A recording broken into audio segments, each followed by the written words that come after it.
The fox and crow. A fox once observed a crow fly off with a slice of cheese in its beak and land on a tree branch. There was a fox who wanted this slice of cheese. He slowly approached the tree. "Good day, Mistress Crow," he exclaimed. "How well you look today. Your feathers are shiny, your eyes are sparkling. I am confident that your voice, like your figure, must be superior to that of other birds. Let me hear only one song from you so that I can hail you as the queen of birds." The crow lifted her head and began to claw her best, but as soon as she opened her lips, the slice of cheese dropped to the ground, only to be picked up by Master Fox. "That will do," he said. "That is all I wanted.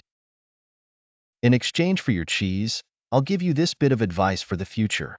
Do not trust flatterers." Short stories are a great way to teach life lessons for kids. These stories are from around the world. If you are interested in increasing the kids' general knowledge, we recommend you check our store of educational posters and charts. We specially recommend buying a world map for the wall. It is our star seller. The peacock and crane. A peacock stood on the brink of a pond. He spent hours admiring his own attractiveness by viewing his reflection in the lake. "What a magnificent creature I am," he told himself. "Look at my golden feathers and bright colors. No other bird is as beautiful as me." A loud noise abruptly interrupted his thoughts. A crane had landed close to him in the pond and was taking huge steps through the water. "Hello, you nasty bird. What are you doing here?" the peacock said. However, the crane remained calm and proceeded to scour the pond for anything to eat. "Look at you," the peacock said. "You are all gray and nasty, and the lengthy legs and neck. You're not beautiful, especially compared to me."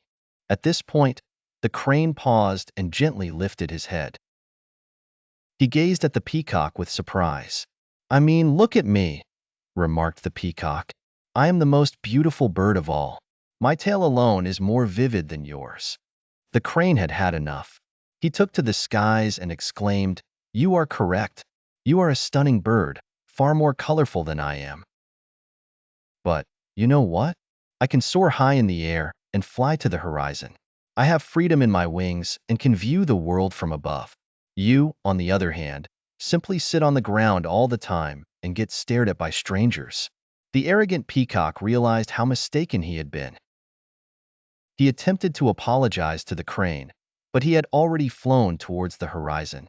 Vanity and arrogance, like the peacock, may distort one's self-image and make them disrespectful to other living creatures. The crane tells us that beauty isn't the most essential characteristic in the world. The sun and wind. The wind and the sun once argued about who was stronger. The wind said he was stronger than the sun, while the sun claimed he was more powerful than the wind. They were not willing to recognize the other's superiority, so the dispute continued. Finally, they both agreed to do something to demonstrate their argument. Just then, they noticed a man driving down the road. The sun had a wonderful idea and told the wind, "Let us test our might against that man. Whoever can compel him to remove his jacket will be deemed the winner." The breeze gladly agreed, instructing the sun to hide behind the clouds. The wind then created a cool breeze all over the area and began blowing stronger. However, the stronger the wind blew, the closer the man gripped his coat against him. The wind blew till he was spent, yet he could not get the coat off the man's back. Now it was the sun's turn. He emerged from the clouds and began to shine with all his power. The man began to feel the heat from the sun. The sun gradually became hotter. Soon, the man began to sweat.